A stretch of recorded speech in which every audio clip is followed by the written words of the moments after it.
Selamat datang kembali. Oke, coba deh Anda bayangkan satu nama paling besar dalam sejarah. Aristoteles. Kayaknya kita semua merasa kenal dia kan? Fotonya ada di mana-mana? Nah, sumber-sumber yang kita bahas kali ini punya ide yang terus terang liar banget. Idenya itu bisa membongkar semua yang kita kira kita tahu soal dia. Betul. Jadi misi kita hari ini bukan cuma ngebahas biografi, tapi kita akan coba pecahkan 3 misteri besar yang anehnya selalu ada di sekitar sosok Aristoteles. Dan kita akan gali satu teori radikal yang mencoba menjawab semuanya. Tepat. Dan ini tuh bukan cuma soal sejarah kuno loh. Teori ini sebenarnya ngajak kita mikir soal sesuatu yang sangat relevan sekarang. Oh iya, apa itu? Gimana pengetahuan dan budaya itu bisa jadi alat politik. Bagaimana sebuah narasi besar itu bisa sengaja diciptakan untuk tujuan tertentu. Wah, oke. Itu relevan banget sama dunia kita sekarang. Mama. Oke. Kalau gitu, mari kita mulai dari misteri pertamanya. Dan ini yang paling bikin saya garuk-garuk kepala sih. Silakan. Kita semua setuju Aristoteles itu filsuf raksasa. Selevel sama gurunya, Plato. Tapi anehnya, kita sama sekali nggak punya satu pun naskah asli yang 100% bisa dipastikan ditulis sama tangannya langsung. Nah, ini poin yang krusial banget. Coba deh bandingkan sama, katakanlah, Shakespeare. Oke. Kita tahu dia hebat karena kita bisa baca Hamlet, kan? Karyanya ada. Ya. Atau Da Vinci, kita bisa lihat Mona Lisa, ada buktinya. Iya. Tapi untuk Aristoteles, salah satu pilar peradaban barat, kehebatannya itu seolah-olah kita terima gitu aja, tanpa bukti tulisan fisik. Ini anomali sejarah yang luar biasa besar. Seharusnya nggak mungkin ya untuk tokoh sekali berdia. Nggak mungkin, ada lubang hitam besar di pusat warisannya. Tepat. Dan keanehan ini jadi makin aneh kalau kita lihat paradoks kedua. Cakupan pemikirannya itu mustahil luasnya. Maksud saya coba dengarkan ini. Karyanya itu mencakup politik, terus poetika yang isinya analisis teater, lalu etika, retorika. Fisika, metafisika, biologi. Betul, itu gila.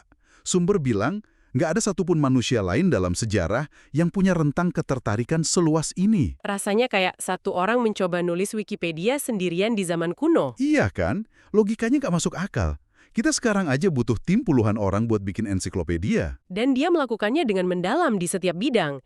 Ini yang bikin sejarawan bingung. Apa dia jenius yang super? Atau ada sesuatu yang lain di balik ini? Nah, itu dia pertanyaannya. Dan ini membawa kita ke paradoks ketiga yang mungkin paling problematik. Oke. Kita tahu Aristoteles itu murid kesayangan Plato. Dia belajar di Akademi Plato selama 20 tahun. Lama sekali itu. Lama banget. Harusnya dia jadi penerus utama pemikiran Plato dong. Mungkin memperluas atau menyempurnakan karya gurunya. Logikanya begitu. Tapi yang terjadi justru 180 derajat kebalikannya. Justru menghancurkan ya. Betul. Pandangan dunia Aristoteles itu secara fundamental meruntuhkan semua fondasi pemikiran Plato. Ini bukan sekedar murid yang beda pendapat. Bukan, ini kayak murid terbaik seorang arsitek agung yang mendedikasikan hidupnya buat merobohkan bangunan paling megah rancangan mentornya. Pertanyaan besarnya, kenapa? Apa yang sebenarnya terjadi? Untuk ngerti konfliknya, kita harus bedah dulu cara mereka melihat dunia. Beda banget soalnya. Oke, kita mulai dari Plato. Realitas virtual yang kualitasnya jelek. Tepat. Realitas yang asli menurut Plato ada di dunia ide, alam non-fisik yang isinya konsep-konsep sempurna dan abadi. Jadi, kuda yang kita lihat di jalan itu cuma tiruan cacat dari ide kuda yang sempurna. Betul. Dan gara-gara ini, Plato jadi benci sama seni. Pelukis yang gambar kuda itu kan berarti bikin tiruan dari tiruan. Makin jauh dari kebenaran. Makin jauh. Makanya cara jadi orang baik menurut Plato itu bukan dengan berbuat sesuatu di dunia ini, tapi dengan mendekati dunia ide lewat pikiran murni. Lewat matematika misalnya. Contohnya bagus itu.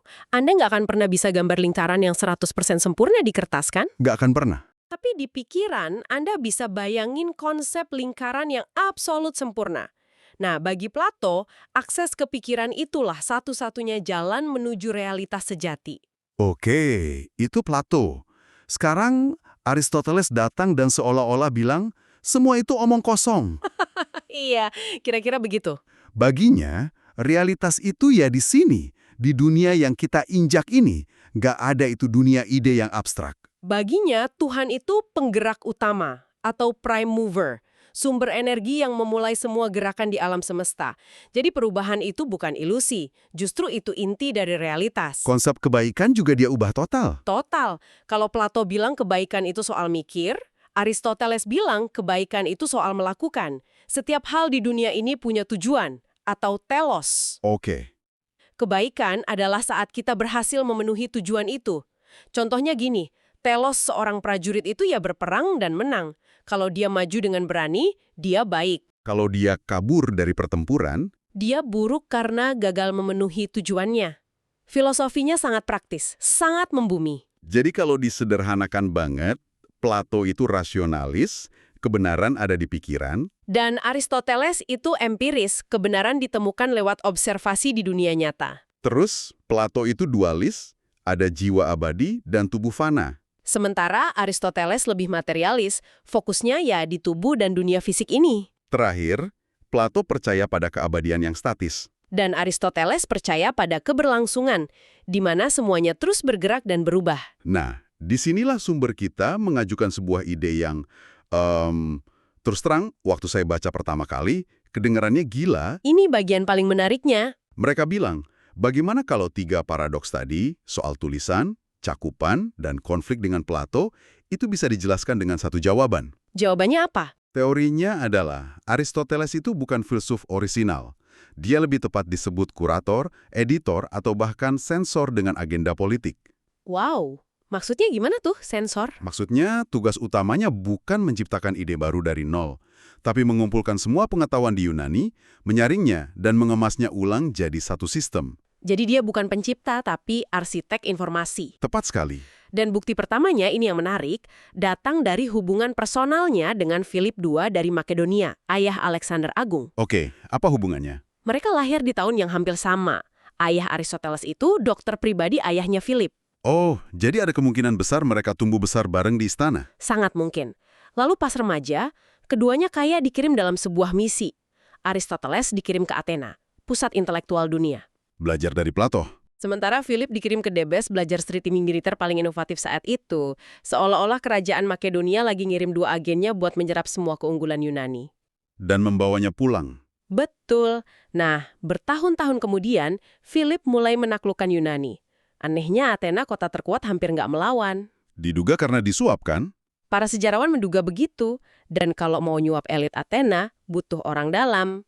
Siapa orang dalam terbaik yang sudah 20 tahun bergaul dengan para intelektual Athena di Akademi Plato? Pastinya Aristoteles. Dan ini semua terhubung ke proyek raksasa milik Philip. Namanya Proyek Panhellenic. Tujuannya apa itu? Menyatukan seluruh dunia Yunani yang saat itu pecah belah. Tapi ada satu masalah besar. Apa itu? Nggak ada yang namanya identitas Yunani. Orang Yunani di Turki mungkin merasa lebih dekat sama budaya Persia ketimbang sama orang Sparta. Identitas bersama itu nggak ada. Jadi solusi Philip, menurut teori ini. Kalau identitas itu tidak ada, kita harus menciptakannya. Wah. Dia butuh seseorang untuk membuat ensiklopedia definitif tentang apa artinya menjadi orang Yunani. Dan tugas maha besar itu diberikan kepada Aristoteles. Ini menjelaskan kenapa cakupan karyanya begitu luas. Tepat, karena tujuannya memang memetakan semua pengetahuan Yunani. Dan sekolahnya, Lyceum, diduga adalah pusat dari proyek penyusunan raksasa ini. Tapi kemudian ada plot twist besar. Tahun 336 sebelum Masehi, Philip dibunuh. Dan anaknya, Alexander, naik tahta. Visinya jauh lebih gila. Dia nggak cuma mau menyatukan Yunani, dia mau menaklukkan seluruh dunia. Dan dalam 10 tahun, dia benar-benar melakukannya. Dari Yunani sampai India.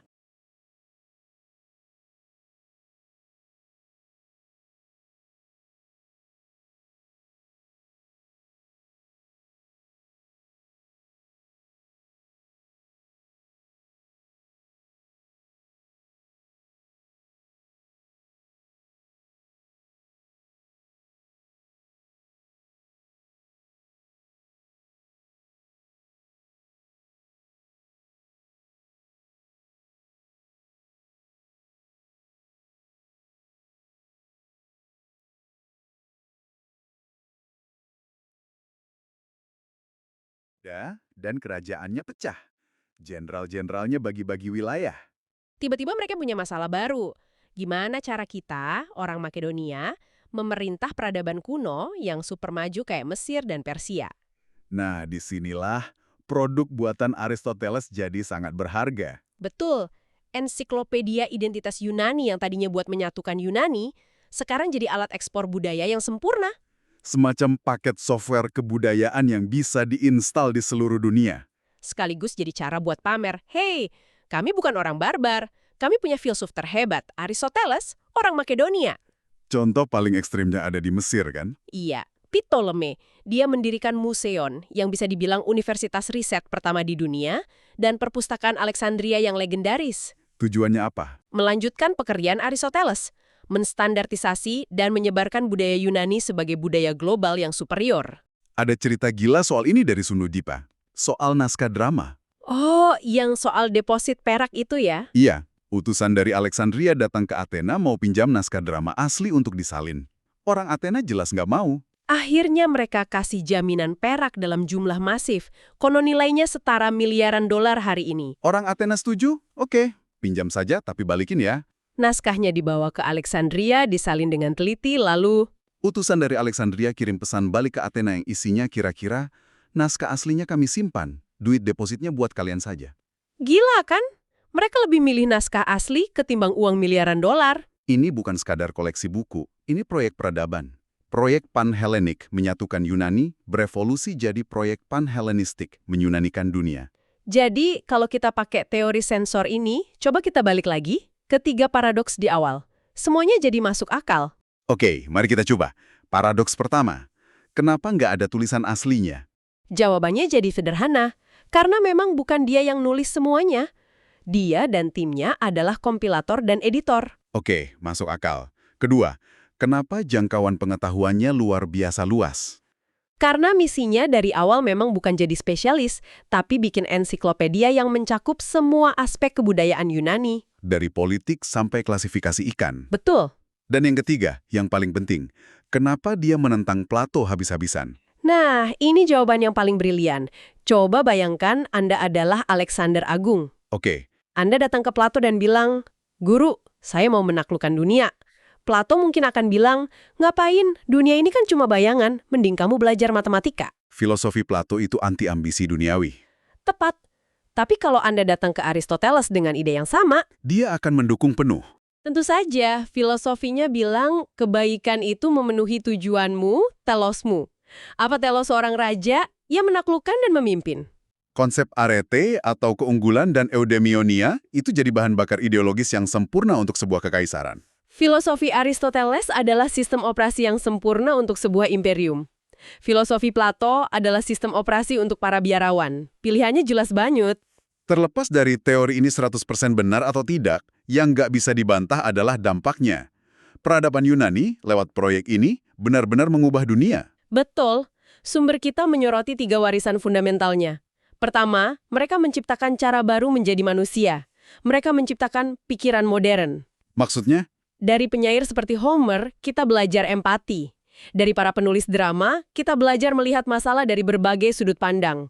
Dan dari para filsuf, kita belajar cara bernalar secara logis. Gabungan ketiganya adalah inti dari pendidikan liberal arts. Tepat sekali. Warisan kedua adalah standarisasi pengetahuan. Ini juga penting banget. Orang di perpustakaan Alexandria itu nggak cuma ngumpulin papirus, mereka menciptakan infrastruktur pengetahuan. Teks standar, catatan kaki, pembagian bab, indeks.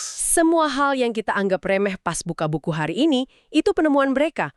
Mereka bikin pengetahuan jadi bisa diakses dan disebarkan secara massal. Dan warisan ketiga, yang mungkin paling mengubah sejarah, Ketika paket pengetahuan Yunani ini menyebar, paket itu bertemu dan berinteraksi dengan budaya lokal.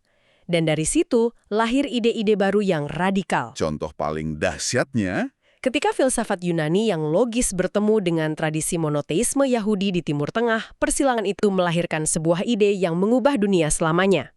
Kekristenan. wow, teologi Kristen sangat dipengaruhi kerangka berpikir Yunani. Tepat. Jadi dari pembahasan kita hari ini, muncul gambaran baru soal Aristoteles. Bukan lagi jenius penyendiri di bawah pohon zaitun, tapi mungkin arsitek intelektual dari proyek politik paling ambisius dalam sejarah. Dan dampaknya tanpa sadar masih membentuk cara kita berpikir, belajar, dan bahkan beriman hingga detik ini. Benar sekali. Dan ini mungkin meninggalkan satu pertanyaan terakhir untuk Anda renungkan. Apa itu? Jika ribuan tahun lalu, dengan teknologi yang sangat terbatas, pengetahuan bisa dikemas dan disebarkan untuk tujuan politik, bayangkan apa yang terjadi sekarang. Di dunia kita yang dibanjiri jutaan informasi setiap detik, gimana cara kita bisa membedakan mana pengetahuan yang murni dan mana narasi yang mungkin sudah dirancang dengan sangat strategis untuk membentuk cara kita melihat dunia?